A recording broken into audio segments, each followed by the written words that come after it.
Good morning. It's Friday, June 7th, so it must be time for another update from your North Carolina Medical Society.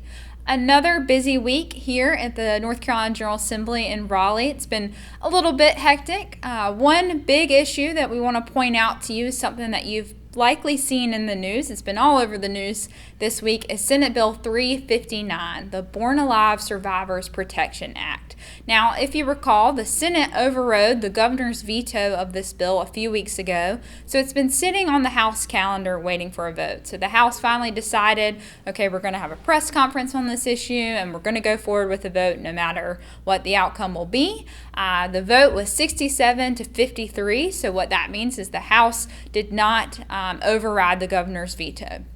Now, a few other bills moved this week as well. One that I want to point out to you that we've mentioned several times is the North Carolina Medical Board bill, and this is that update that we've talked to you about several times. This bill made it through the House Finance Committee and will make it hopefully through rules later this afternoon. Another bill is the Pharmacy Breaking and Entering bill. Now, there was a lot of discussion within the House Judiciary Committee on this bill about treatment. And yes, we're criminalizing people that are breaking into pharmacies and stealing opioids, but what are we doing about treatment?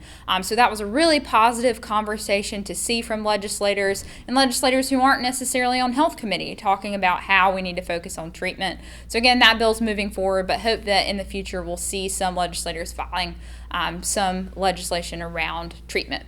Next bill I want to point out to you is the Senate's health version of healthcare expansion, Senate Bill 361.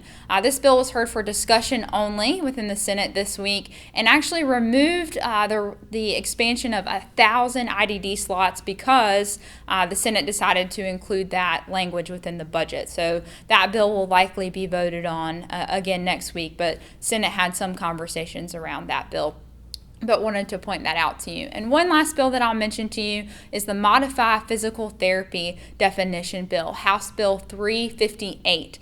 This bill also moved through committee this week and would remove the requirement that physical therapists have an additional physician referral, and our orthopedists have been supportive of this issue. So seeing that bill move through this week as well, and we'll likely see that on a floor vote.